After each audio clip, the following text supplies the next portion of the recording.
성도님들의 기도가 있어서 미얀마에 은혜 중에 잘 다녀오게 되었습니다. 우리 성도님들이 그동안 물질적으로 헌신하고 많은 기도를 해주셔서 미얀마의 복음의 씨앗이 많이 열매를 맺고 있습니다. 하나님께서 우리 두 분의 또 선교사님을 그곳에 보내셔서 그 선교사님들의 삶을 갈아서 완전히 모든 것을 드려지는 그 현장을 하나님이 보게 하셨는데, 하나님께서 하시는 모든 역사를 저희가 특별히 볼 수 있었습니다. 그렇기 때문에 선교는 하나님이 하시는 일을 바라보는 것입니다. 우리 안에 역사하실 우리 하나님, 우리를 위해서 주님의 마음을 주셔서 섬기게 하신 이 미얀마의 이 복음의 사역들이 많은 열매가 있도록 우리 성도님들이 앞으로도 더 많이 기도해 주시고, 또 기술학교 준공 예배를 드렸는데 이후로도 풍성한 은혜와 열매가 있도록 우리가 계속해서 기도로 물질로도 헌신하며 또 나아갈 수 있기를 소망합니다. 바라기는 여기 계신 모든 분들이 일생에 단 한 번 이상은 내가 섬기고 기도하는 선교지에 우리 가족들과 함께 꼭 한번 가실 수 있기를 간절히 소망합니다. 반드시 좋은 은혜가 함께 할 것입니다. 오늘은 교회력으로 대림절기가 시작된 날입니다. 대림절은 우리 주님께서 이 땅에 오신 성탄절 4주 전부터 시작됩니다. 예수님께서 이 땅에 오신 이 주님의 은혜와 그리고 더불어서 이 땅에 다시 오실 주님을 대망하면서 기다리는 절기가 바로 대림절, 대강절이라고도 부르게 됩니다. 그렇기 때문에 교회력에서 가장 먼저 시작되는 절기가 바로 이 대림절인데, 우리 한 해가 이제 시작되었습니다. 한 해가 바로 교회력상으로 대림절부터 시작되는데, 오늘부터 새로운 한 해가 시작된 것입니다. 예수님 통하여서 우리 예수님 안에서 또 믿음이 새로워지고 새롭게 출발하는 그런 귀한 날 될 수 있기를 간절히 소망합니다. 오늘 말씀은 복음의 비밀이 담겨 있는 아주 귀한 말씀이십니다. 우리 신앙의 출발이 무엇인가? 우리 영성의 출발이 무엇인가? 우리가 신앙이 어디에서부터 출발해야 되는가? 우리의 사명이 어디에서부터 시작되어야 되는가에 대한 아주 중요한 말씀이 오늘 우리에게 잘 보여지고 있습니다. 예수님께서 이 땅에 오신 뒤로 주님이 이곳에 주의 영이신 성령을 보내셨습니다. 그 뒤로 우리는 교회 시대, 성령 시대를 우리는 살아가고 있습니다. 그 어느 때보다도 우리는 영성에 대한 관심이 참으로 높습니다. 그렇다면 여러분, 영성이 무엇입니까? 여러분, 영성은 무엇이지요? 은사입니까? 아니면 체험하는 것인가요? 아니면 영성은 환상을 보는 그런 일들인 것인가요? 여러분, 에베소서 4장 우리 15절 말씀을 함께 보겠습니다. 오직 사랑 안에서 참된 것을 하여 범사에 그에게까지 자랄지라. 그는 머리니 곧 그리스도라. 여기서 그는 바로 예수 그리스도라고 지금 말씀하고 있습니다. 우리가 신앙이 자라나야 되는데 그리스도에 이르기까지 우리는 자라가야 됩니다. 그러니까 그리스도와 일치되는 삶이, 이것이 바로 영성이라고 말하고 있습니다. 우리의 신앙과 삶이 분리가 되지 않고 하나가 될 때, 내가 믿는 예수를 삶 속에서 드러내고 그분의 신앙의 인격과 삶을 닮아가는 것, 이것이 바로 나타나는 것이 바로 영성입니다. 그래서 영성을 다른 말로 신적인 성품, 즉 하나님의 성품이다라고 말하게 되는 것입니다. 여러분은 하나님의 성품을 소유하고 계십니까? 하나님의 성품이 여러분 안에 싹이 트고 또 하나님 앞에 우리가 날마다 나아가기를 여러분은 힘쓰며 나아가고 계십니까? 여러분, 그런데 영성에 대한 이 오해가 지금도 참 많이 있는데, 영성에 대한 바른 지식이 없기 때문에 그 개념을 정확하게 설명하는 것을 참 어려워합니다. 영성 사역이 무엇이냐라고 물어보면 은사 사역 또는 기도원에서 하는 기도 사역, 아니면 어떤 신비로운 일을 체험하거나 또 환상을 보는 그런 어떤 사역의 일종의 하나라고 생각하는 분들이 많은데, 여기서부터 우리가 신앙을 출발하게 되면 여러분, 이것은 잘못된 신앙의 출발입니다. 곧 모래 위에 집을 짓는 것과 다름이 없습니다. 여러분, 우리가 신앙생활하면서 많은 은혜를 받는데 때로는 은사도 받고 또 신앙생활을 통해서 우리가 은혜도 받으면서 체험도 많이 합니다. 또 때로는 환상도 우리가 볼 수 있습니다. 그렇다면 여러분, 은사는 무엇입니까? 은사는 하나님께서 주시는 선물입니다. 이 은사는 우리가 구원을 위해서 하나님께서 선행적으로 주시는 은혜요 은총입니다. 따라서 은사 자체만으로 구원을 받았다라고는 말할 수는 없습니다. 하나님께서는 우리 구원을 위해서 많은 은혜를 베풀고 계시는데 하나님께서는 은사를 누구에게나 다 각기 다른 모양으로 우리에게 선물을 이 모양 저 모양으로 허락해 주십니다. 이것은 우리 예수님 믿는 사람들만 갖는 것이 아니고 예수 믿지 않는 일반 사람들도 하나님의 은혜를 받아 누리며 살아갑니다. 다만 그것을 그들이 깨닫지 못하는 것뿐입니다.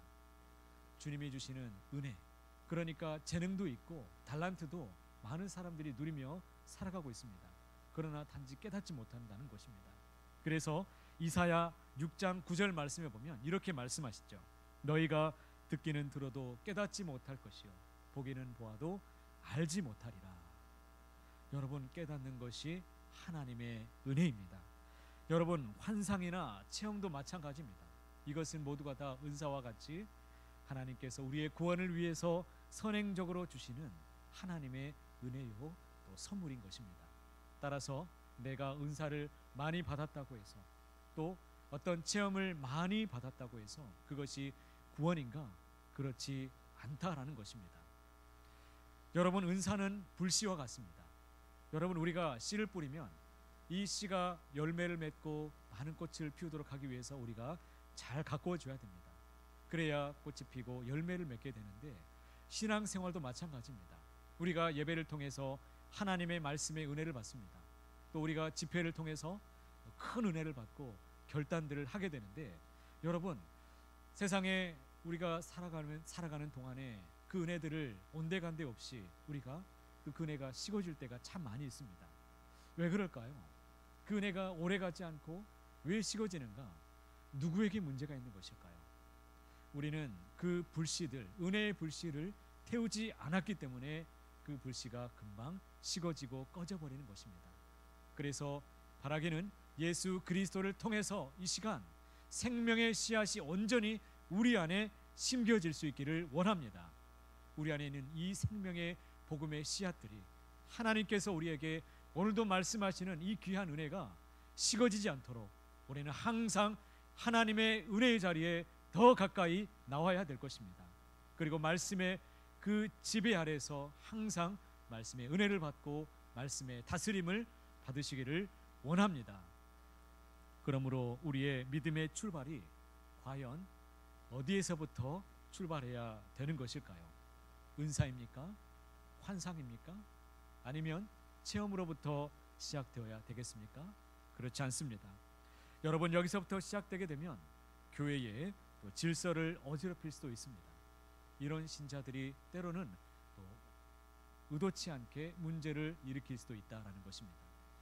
여러분, 대표적인 신약의 교회 중에 고린도 교회가 그렇습니다. 그들은 은사도 많이 받고 또 하나님께서 주신 체험들도 많이 받았습니다. 그런데 하나님께서 주신 이 은혜를 하나님의 나라를 위해서 선용하지 않고 자기들을 위해서 사용하면서 허비하고 문제를 또 당하고야 말았습니다. 그렇기 때문에 은사, 여러분, 우리의 신앙의 출발이 과연 어디에서부터 시작되어야 되는가라는 이 문제는 아주 중요한 문제가 아닐 수 없는 것입니다. 오늘 말씀 누가복음 5장 3절 말씀에 보니까 이렇게 기록되어 있습니다. 예수께서 한 배에 오르시니 그 배는 시몬의 배라. 육지에서 조금 떼기를 청하시고 앉으사 배에서 무리를 가르치시더니. 여기에 보면 예수님께서 어느 한 배에 오르셨다라고 말씀하십니다. 빈 배에 오르셨습니다. 여러분, 배는 우리의 인생을 상징합니다. 우리는 저마다 배를 타고 인생의 항해를 하고 있습니다. 그런데 문제는 그 항해 중에 누가 그 배의 키를 잡고 있는가? 하는 것이 문제입니다. 내가 그 배의 키를 잡고서 내 인생을 내가 주관하고 있는지, 아니면 내가 내려와서 주님께 맡겨드리고 주님이 내 인생을 주관하시도록 내가 맡겨드리고 있는지 여러분 한번 생각해 보시기를 바랍니다. 그런데 너무나 아쉽게도 많은 성도님들이 자기가 노예 이 배의 키를 잡고서 주님은 어디 계시는가, 배 밑에서 노를 젓도록 하고 있습니다. 그러면서 기도하기를, 하나님 뭐하고 계세요? 빨리 노를 저어주세요. 지금 내가 이 방향으로 가는데 하나님 빨리 응답을 주세요. 내가 하나님의 응답이 필요합니다. 빨리 응답 주세요. 빨리 노를 저어주세요. 내가 원하는 그 길로 가게 해달라고, 내가 원하는 것을 구하면서 요구하면서 살아가고 있습니다. 여러분, 무엇이 잘못되었습니까? 우리의 인생의 문제들이 바로 여기에 있다라는 것입니다. 나 자신이 인생의 항해의 주인이 되는 그 순간부터 우리는 실패할 수밖에 없습니다. 왜 그렇습니까? 우리는 불완전한 존재이기 때문입니다. 내가 내 인생에서 내려와서 우리 주님이 내 인생을 주관하시도록 의탁하고 내가 노를 저어야 되죠. 우리 주님이 말씀하시면 그 어떤 말씀을 내게 주신다 할지라도 그 말씀에 의지해서 순종해서 내가 그 말씀대로 너를 힘껏 저어가는, 그래서 우리 하나님이 내게 주시는 그 은혜의 단비와 하나님이 주시는 놀라운 은혜들을, 은총을 항상 경험하고 맛보시는 우리 모두가 다 되시기를 간절히 소망합니다.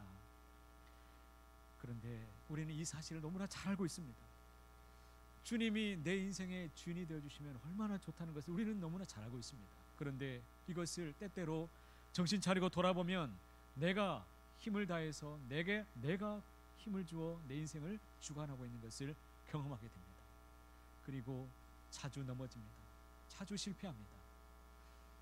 여러분, 여기에 복음이 있습니다. 주님은 우리가 넘어지고 실패한 빈 배에 오늘도 찾아오시는 분이시기 때문입니다. 우리의 인생의 빈 배에 주님이 찾아오십니다. 여러분, 모세는 40년간 이집트 왕자로 그는 리더십 교육을 받았던 사람이었습니다. 그는 당대의 최고의 왕국이었던 이집트 왕국에서 그것도 최고의 학문을 그는 배웠습니다. 당대의 최고의 학문이었던 천문학과 그리고 산수를 배웠습니다. 그는 왕으로 또 길러지기 위해서 그는 자신의 몸을 보호하기 위해서 무술도 연마했습니다. 그는 탁월한 이런 리더십을 가지고서 살았던 사람이었습니다. 그의 인생의 문제 앞에서 그는 그의 리더십으로 이겨보려고 힘을 쓰다가 그만 그는 살인자가 되어서 인생의 도망자가 되고야 말았습니다. 그는 광야에서 40년간 처가살이를 통해서 인생의 빈배가 되었습니다. 그리고 그가 애굽의 이 가치관의 때를 벗겨내는데 40년의 세월이 걸렸다는 것입니다. 그의 인생의 빈배가 되었을 때 우리 하나님께서 그에게 찾아오셨습니다. 그리고 모세를 불러주셨습니다. 그에게 사명을 허락해 주셨습니다. 여러분, 주님은 우리가 빈배가 되기를 원하십니다. 세상 것으로 가득 차 있는 그런 모습이 아니라 인생의 빈배가 되어서 우리가 가난한 마음, 주님을 초대하는 이런 귀한 마음을 갖기를 우리 주님이 원하고 계시다라는 사실입니다. 여러분, 팔복에 보니까 심령이 가난한 자는 복이 있나니 천국이 그들의 것입니다 라고 말씀해 주셨습니다. 심령이 가난한 자가 하나님의 은혜를 받게 되어 있습니다. 하나님이 주관하는 그 인생을 살게 된다라는 것입니다. 우리가 살아가면서 큰 문제가 있는데 그것은 기도하면서도 이미 내가 답을 가지고서 살아간다라는 것입니다. 기도하는 중에 이미 인생의 답을 가지고 내가 경험한 대로, 내가 경력대로, 내가 원하는 대로 하나님께 구하고 있다라는 것입니다. 그렇게 주관하면서 살아가면서 우리는 스스로 해결하려고 하기 때문에 우리는 자주 실패하는 것을 경험하게 되는 것입니다. 이제 하나님의 말씀을 우리가 한번 들여다볼 수 있기를 원합니다. 4절 말씀을 우리가 함께 읽어보겠습니다.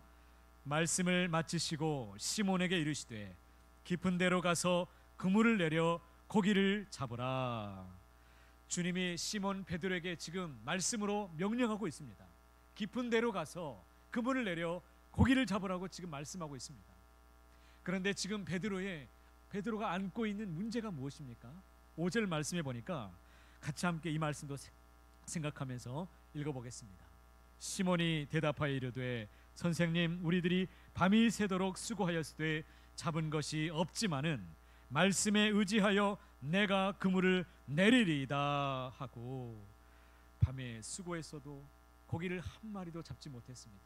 그 밤에 자기가 가지고 있는 어부로서의 최고의 그의 실력을 가지고서도, 그가 경험한 기술로도 그 밤에 아무것도 잡지를 못했다라는 것입니다. 그는 밤새껏 실패했습니다. 그는 실패의 자리에 머물러 있습니다. 그 자리에 주님께서 말씀하시죠. 그 말씀에 의지해서 그가 순종해서 그가 그물을 깊은 곳에 던져보았더니 어떻게 되었습니까? 그물이 찢어질 정도로 많은 물고기를 잡을 수가 있게 되었습니다. 여러분, 베드로의 반응을 우리가 한번 주목해 볼 수 있기를 원합니다. 8절 말씀에 시몬 베드로가 이를 보고 예수의 무릎 아래 엎드려 이르되 주여 나를 떠나소서 나는 죄인이로소이다. 지금 이렇게 고백하고 있습니다. 주여 나를 떠나소서 나는 죄인입니다. 주여 나를 떠나소서 나는 죄인입니다. 여러분, 베드로는 예수님이 메시아요 주님이신 것을 그는 깨닫게 되었습니다. 예수님이 내 인생의 주관자가 되시고 구원자가 되시는 전능자이신 주님이신 것을 그가 그 자리에서 보게 되었다라는 것입니다. 그리고 그 자리에서 그는 너무나 무서워서 두려워 떨게 되었습니다. 여러분, 이스라엘 백성들은 죄인인 인간이 하나님을 만나게 되면 어떻게 된다고 생각했습니까? 죽게 된다라고 그들은 생각했습니다. 이것은 구약에 있는 많은 우리 신앙인들을 통해서도 볼 수 있는데, 대표적으로 이사야를 통해서도 우리는 알 수 있습니다. 이사야 선지자가 환상 중에 하나님을 만났습니다. 하나님을 보게 되었습니다. 그가 너무나 무서워서 두려워 떨었습니다. 이런 모습들이 나타나는 것이죠. 그때 예수님께서 베드로에게 뭐라고 말씀하셨습니까? 무서워하지 말라라고 말씀하셨습니다. 무서워하지 마라. 여러분, 바른 신앙의 출발이 바로 여기에 있습니다. 내가 하나님 앞에서, 거룩하신 하나님의 전전 앞에서 내가 죄인이라는 것을, 죄인임을 우리가 볼 수 있어야 됩니다. 하나님 앞에서 내가 죄인입니다. 주님, 제가 죄인입니다. 하나님, 저는 연약합니다. 자주 주님 앞에서 넘어지고 있습니다. 자주 저는 실패합니다. 자주 넘어지는 그러한 연약한 사람입니다. 주님, 저를 불쌍히 여겨 주옵소서. 여러분, 이러한 마음이 있기를 원합니다. 죄인에게는 죄 씻음이 필요합니다. 여러분, 우리 자녀들이 아동부에서부터 고등부에 이르기까지 12년 동안 단 한 번도 교회에 빠지지 않고 출석 잘하는 친구들이 있습니다. 이 아이들이 고등학교에 졸업해서 세상에 나가서 대학생이 되고, 또 우리 군대에 갔다 오고, 또 시집을 가고, 우리 자녀들이 지금 어디에 있습니까? 그 믿음 생활 잘했던 우리 자녀들이 지금 뭘 하고 있습니까? 교회만 잘 출석하게 만들었지 우리 자녀들이 죄 사함의 은총을 경험해 보지 못했기 때문에 교회만 나왔지, 그 구원의 은총, 예수님이 어떤 분이신지, 주님이 무엇 때문에 이 세상에 오셨는지, 주님이 왜 죽으셔야 했는지, 그것을 그냥 듣기만 하고 그냥 나와는 상관없이 그냥 내 인생을 내가 그냥 주장하면서 여전히 살고 있다라는 것입니다. 여러분, 우리 아픔이 바로 여기에 있는 것입니다. 여러분, 우리는 주님의 말씀 앞에 완전히 벗겨져야 됩니다. 주님이 나의 주님이심을, 내가 주님 앞에서 죄인임을 우리가 깨닫고 믿음으로 온전히 거듭나는 삶을 살 수 있기를 원합니다. 믿음에는 여러분 세 가지가 있습니다. 첫 번째는 이 본능적인 믿음이 있습니다. 우리가 태어나면서부터 이미 가지고 있는 믿음이 있는데, 예를 들면 하늘이 무너지지 않을 것이라는 믿음. 여러분, 하늘이 무너진다라고 생각한다면 여러분 어떻게 살아갈 수가 있겠습니까? 만약에 이러한 기본적인 믿음이 없다면 정신분열을 일으킬 수가 있습니다. 세상으로 나오지 못할 것입니다. 우리 부모가 나를 사랑할 것이다 라고 기본적으로 갖고 있는 믿음이 바로 이 본능적인 믿음입니다. 두 번째 믿음이 있는데, 이것은 이성적인 믿음입니다. 논리적인 사고입니다. 주입해서 얻어지는 믿음이에요. 그러니까 내가 무엇을 보아야 믿을 수 있겠다. 내가 이해해야 내가 그것을 이해할 수 있고 신뢰할 수 있겠다. 그러나 이것은 믿음이 아니죠. 사실적으로 말하면 솔직히 믿음이 아닙니다. 자기가 어떤 신념, 자기가 이해한 그 신념을 믿는 것입니다. 이것은 진짜 믿음이라고 말할 수 없습니다. 그런데 이 믿음 중에 영적인 믿음이 있습니다. 이것은 영안이 열려지는 것입니다. 내가 믿어지는 거예요. 내가 죄인임을 볼 수 있는 것입니다. 독생자 예수님이 동정녀 마리아에게서 탄생했다는 이 사실이 여러분은 믿어지십니까? 예수님이 나를 위해서 이 땅에 오신 하나님의 아들로서 여러분 믿어지십니까? 여러분 어떻게 믿어지십니까? 이 믿음은 우리의 믿음이 아니라 하나님이 주시는 선물입니다. 그러기에 에베소서 2장 8절과 9절 말씀에 이렇게 말씀하시죠. 너희는 그 은혜에 의하여 믿음으로 말미암아 구원을 받았으니 이것은 너희에게서 난 것이 아니요 하나님의 선물이라. 행위에서 난 것이 아니니 이는 누구든지 자랑하지 못하게 함이라. 여러분, 이것이 바로 신앙입니다. 여러분, 영안이 밝아지면 모든 것이 보여집니다. 내가 죄인인 것도 보여집니다. 기도 중에 지난날에 내가 하나님을 마음 아프게 했던 일들이 다 떠오르게 됩니다. 주님 앞에 엎드리게 하십니다. 말씀 앞에 다스림 받으실 수 있도록 하나님께서 인도하고 계시는 것입니다. 여러분, 사람들이 영적인 믿음을 갖지 못하는 이유가 그러면 무엇입니까? 죄가 인간을 전적으로 타락시켰기 때문입니다. 여러분, 따라서 우리가 죄 씻음을 받아야 되는 것입니다. 전적인 이런 전인적인 구원의 시작은 바로 이 죄 씻음으로부터 시작되어야 바른 신앙이 시작되는 것입니다. 사도행전 2장 38절 말씀에 여러분 이렇게 기록되어 있습니다. 베드로가 이르되 너희가 회개하여 각각 예수 그리스도의 이름으로 세례를 받고 죄 사함을 받으라. 그리하면 성령의 선물을 받으리니라고 말씀하고 있습니다. 여러분, 순서가 어떻게 됩니까? 세례 받고 순서가 어떻게 되죠? 죄 사함이 먼저입니까? 아니면 성령의 선물이 먼저입니까? 여러분, 체험이 먼저입니까? 은사를 먼저 주십니까? 여러분, 죄 사함이 먼저이고 다음으로 우리 하나님께서 은사를 우리에게 선물로 주시는 것입니다. 자신의 죄의 문제 앞에서 여러분 아파할 수 있어야 됩니다. 하나님의 마음을 아프게 하는 이런 문제들 앞에서 우리는 엎드려야 됩니다. 죄가 있으면 하나님과의 관계가 단절되게 됩니다. 하나님과의 관계가 막혀지게 됩니다. 은혜의 통로가 막혀지게 되는 것입니다. 하나님은 우리를 사랑하시지만 그 죄의 문제에 있어서만큼은 결코 용납하지 않으시는 공의의 하나님도 되시기 때문입니다. 여러분, 죄 사함은 곧 우리 신앙의 출발의 진정한 문제입니다. 우리가 죄 사함 받고 구원받습니다. 여러분, 구원은 곧 영생입니다. 우리가 구원받았음을 어떻게 알 수 있습니까? 내 안에 예수의 생명이 있는지 없는지 보면 알 수 있습니다. 여러분은 예수의 생명이 있으십니까? 여러분, 우리는 참 많음을 자랑합니다. 어떤 교회는 성도가 1000명이요 2000명이요 이런 것을 자랑하지만 여러분, 이것은 잘못된 겁니다. 누가 진정한 신앙인이고 성도입니까? 예수의 생명이 있는 그 사람만이 진정한 성도입니다. 예수님의 사람이요 제자입니다. 여러분, 진정 예수의 생명이 우리 안에 깊이 뿌리내리기를 원합니다. 여러분, 이것이 바로 거듭남의 비밀입니다. 우리가 진정으로 주님 안에서 다시 새롭게 돼야 됩니다. 거듭남은 다시 태어나는 것이 아니에요. 성경에서 말하는 거듭남이라는 것은 예수 안에서 다시금 우리가 새로워지는 것입니다. 위로부터 나는 것입니다. 새로워지는 인생. 예수님께서 나를 위해 이 땅에 오셨는데 그 주님이 내 죄 때문에 오셨다라는 그 사실을, 그 믿음을 가지고 살게 되시기를 바랍니다. 한국의 구원론이 사라진 것은 참으로 비극이 아닐 수 없습니다. 이것이 누구 때문입니까? 이 구원파 때문이에요. 구원파들이 주장하는 것이 무엇입니까? 당신은 구원받았습니까? 라고 묻지요. 여러분, 이것은 좋은 질문입니다. 잘못된 질문이 아니에요. 우리가 내 안에 물어봐야 됩니다. 내가 구원받은 사람인가? 내가 예수의 생명이 내 안에 있는가? 내가 주님 안에서 죽고 다시 살고 있는 인생인가? 이것은 좋은 질문입니다. 그런데 문제가 무엇입니까? 신영지주의로 이 사람들은 영과 육체를 분리시켜서 구원받았기 때문에 육체는 마음대로 이제 살아도 된다.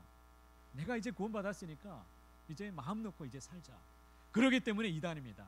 그렇기 때문에 진짜 구원받지 못한 사람들, 불쌍한 이단들입니다. 여러분, 오늘 우리들 중에도, 교인들 중에도 참 많은 사람들이 이 구원파적인 구원론을 가지고 여러분 믿음 생활하는 사람들이 얼마나 많은지 모릅니다. 구원받는 것 참 중요하지요. 그런데 구원받고 난 이후의 삶 또한 너무너무 중요합니다. 여러분, 예를 들어 볼까요? 여러분, 술 먹는 문제, 이것이 죄가 됩니까, 안 됩니까? 술을 먹으면 구원받을 수 있습니까, 없습니까? 아주 쉬운 문제인데, 술을 먹는 것과 구원받는 것은 전혀 관련이 없어요. 그러니까 예수 믿고 우리가 구원받는 것입니다. 그런데 왜 우리가 자꾸 술 먹으면 문제가 되고 이를 통해서 시험을 받고 이런 문제가 왜 생기는 것입니까? 여러분, 예수님을 믿는다는 것은 타인 때문에, 타인을 위해서 내가 예수님을 닮아가는 삶이 바로 진정한 믿음입니다.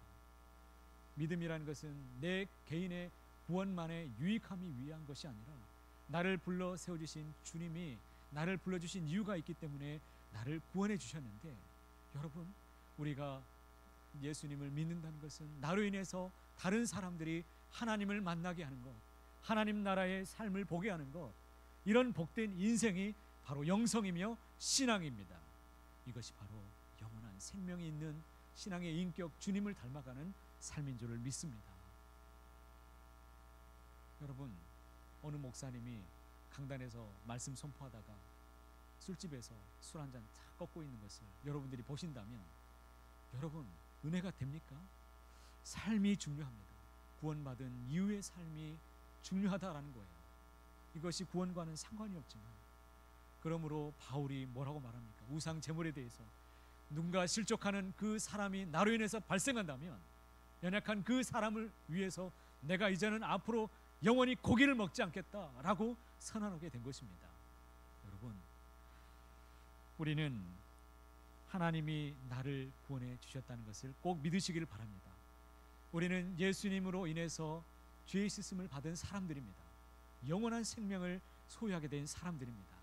이 세상 그 누구도 갖지 못한 이 영원한 가치관, 이 영적 세계관을 가지고 있는 사람들이 바로 저와 여러분들입니다. 그렇다면 왜 하나님께서 우리를 불러주셨을까요? 그것은 바로 우리 모두에게 빛의 자녀로 살도록 하기 위함이신 줄 믿습니다. 베드로전서 2장 9절 말씀에 이렇게 기록되어 있습니다. 너희는 택하신 족속이요 왕같은 제사장들이요 거룩한 나라요 그의 소유가 된 백성이니 이는 너희를 온유한 데서 어두운 데서 불러내어 그의 기이한 빛에 들어가게 하신 이의 아름다운 덕을 선포하게 하려 하심이라. 그의 기이한 빛에 들어가게 하신 그 전능자이신 예수님의 아름다운 복음을 우리가 삶 속에서 날마다 나타내고 증거하고 신앙의 인격을 닮아가면서 살아갈 수 있도록 하기 위해서 주님이 우리를 불러주시고 구원해 주셨습니다. 구원받은 성도님들에게 우리 주님은 허락하시는 게 있는데 바로 주님의 마음을 우리에게 허락하고 계십니다. 여러분, 주님의 마음이 내 안에 기도 가운데 다가올 때, 여러분, 그것이 바로 사명입니다. 내가 기도할 때 내게 눈물이 있고, 기도할 때 내게 떨림이 있고, 기도할 때 내게 부담으로 다가오는 것, 그것이 바로 주님의 마음이고 주님의 여러분 거룩한 부담, 거룩한 사명이 바로 그 자리에 있습니다. 여러분은 하나님께서 내게 원하시는 것이 무엇인지를 알고 살아가고 계십니까? 그분은 참으로 행복한 사람입니다. 그것이 무엇인지 알고 살아가는 사람, 이 사람이 정말 행복한 사람이에요. 여러분, 베드로는 10절에 이렇게 여러분 말씀하고 있습니다. 여러분 10절 말씀 함께 읽어보시겠습니다. 세베대의 아들로서 시몬의 동업자인 야고보와 요한도 놀랐습니다. 예수께서 시몬에게 이르시되 무서워하지 말라. 이제후로는 내가 사람을 취하리라 하시니. 여러분, 베드로에게 주신 사명이 무엇입니까? 사람을 낚는 어부가 되게 하는 사명을, 비전을 주셨습니다. 사람을 낚는 어부가 되도록 하나님이 불러주셨어요. 베드로는 이 사명을 깨닫고 그는 일생 동안 이 사명을 다하다가 그는 죽었습니다. 여러분, 그것을 위해서 살다가 그것을 위해서 죽는 것이 바로 비전입니다. 내가 기분 좋으면 하고 내가 상황이 안 되면 내가 할 수 없다, 이것은 비전이 될 수 없습니다. 언제나 하나님의 관심을 우리의 삶 속에서 최우선의 가치로 여기고 그것을 위해서 우리가 열심을 다해서 주님을 따라가는 인생 되기를 간절히 소망합니다. 여러분, 그들의 반응이 어떻게 나타났습니까? 11절에 보니까 그들이 베드로를 육지에 대고 모든 것을 버려두고 예수를 따르니라 라고 말씀하고 있습니다.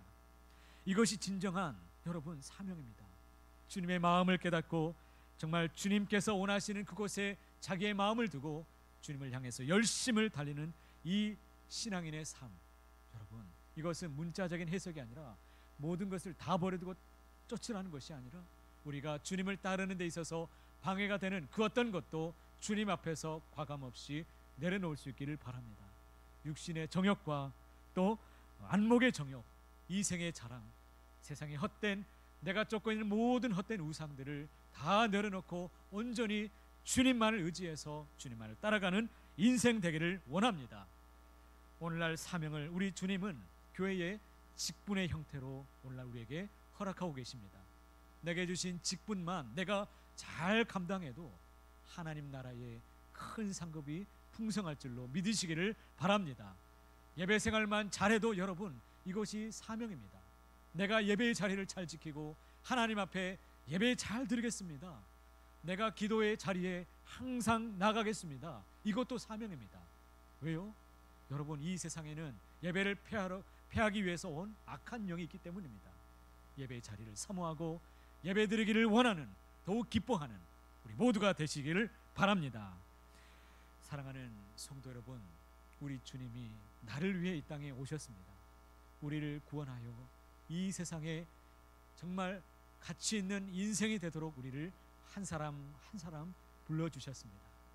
때로는 실패하고 넘어질 수밖에 없는 우리 인생이지만 실패하고 넘어진 빈 배에 우리 주님이 찾아오셔서 우리를 다시금 일으켜 주시기를 원하고 계십니다. 그래서 다시금 우리에게 같이 함께 가자, 주님의 마음을 주시고 함께 할 수 있도록, 구원받은 인생을 살아갈 수 있도록 빛의 자녀로 살라고 우리에게 지금도 말씀하고 계시는 줄을 믿으시기를 바랍니다.